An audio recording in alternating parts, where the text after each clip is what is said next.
Assalamualaikum warahmatullahi wabarakatuh. Innal hamdalillah nahmaduhu wa nasta'inuhu wa nastaghfiruh. Wa na'udzu billahi min syururi anfusina wa min sayyiati a'malina. May yahdihillahu fala mudhillalah wa may yudlil fala hadiyalah. Asyhadu an la ilaha illallah wahdahu la syarikalah wa asyhadu anna Muhammadan abduhu wa rasuluh la nabiyya ba'da amma ba'du. Pemirsa rahimakumullah, pada kesempatan kali ini kita berbicara tentang tingkatkan ibadah solat kita. Pemirsa rahimakumullah, dalam menjalani ibadah puasa di bulan suci Ramadan ini, apa yang mesti kita tingkatkan? Yang mesti kita tingkatkan adalah ibadah solat kita.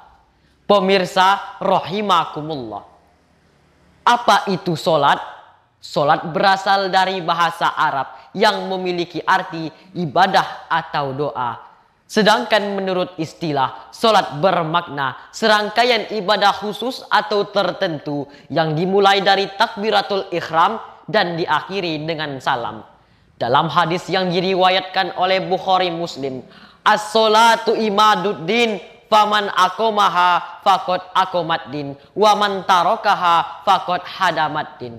Solat tiang agama, barang siapa yang mengerjakan solat berarti menegakkan agama, dan barang siapa yang meninggalkan solat berarti meruntuhkan agama.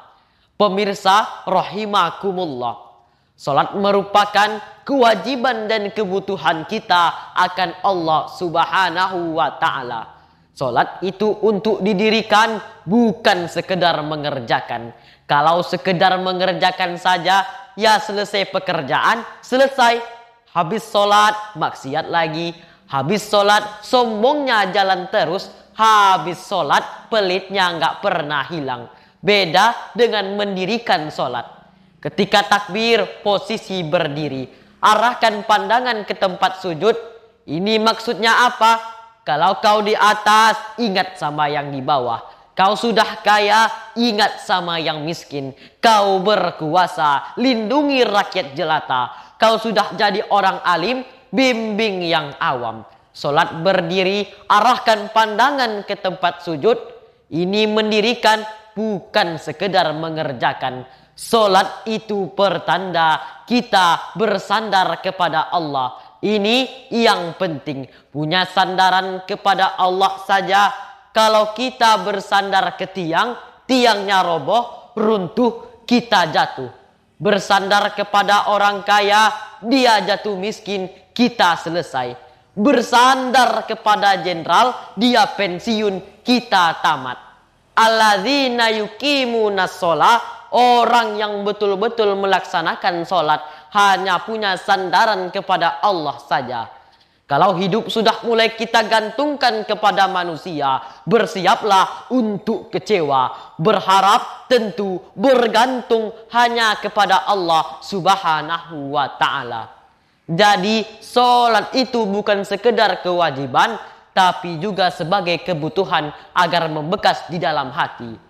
Inna sholata tanha anil fasya'i wal munkar. Solat itu mencegah perbuatan keji dan mungkar. Jadi kalau masih ada yang berbuat keburukan, berarti solat itu belum membekas di dalam hati. Iri, dengki, dendam kusumat. Tidak senang lihat orang lain dapat nikmat, senang lihat orang lain susah, susah lihat orang lain senang. Nampak orang pakai mobil Pajero, bakunang-kunang matanya. Nampak orang beli truk, dia pula yang setruk. Pergi ke pesta, nampak orang pakai gelang emas, besar-besar, bersusun-susun, sesak dadanya. Itu berarti solat itu belum membekas di dalam hati. Apalagi solat juga merupakan syarat kita untuk mendapatkan syafaat dari Rasulullah SAW. Nabi mengatakan, Andai saja solat itu ada di dalam dirimu, maka solat itu seperti fungsi pentingnya kepala. Coba kita lihat fungsi pentingnya kepala dalam diri kita. Ada orang perang kena kedua tangannya, diamputasi, potong kedua tangannya, potong kedua kakinya, masih bisa hidup. Ada orang tidak ada pendengarannya, masih bisa hidup.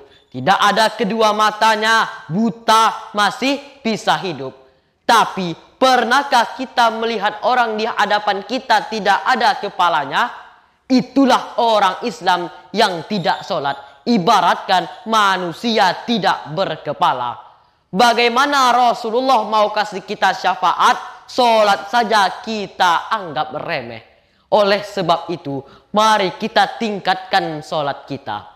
Hadirin rahimakumullah. Sebagai kesimpulan, yang pertama, sholat mencegah perbuatan keji dan mungkar. Yang kedua, sholat juga merupakan syarat kita untuk mendapatkan syafaat dari Rasulullah SAW. Untuk itu, mari kita memperbaiki sholat-sholat kita. Kita yang butuh Allah, bukan Allah yang membutuhkan kita. Mau sedunia tidak menyembah Allah, Allah takkan rugi, Allah takkan menjadi kecil. Semoga kita termasuk ahli sholat yang mendapatkan syafaat dari Rasulullah SAW. Akhir kalam, Assalamualaikum warahmatullahi wabarakatuh.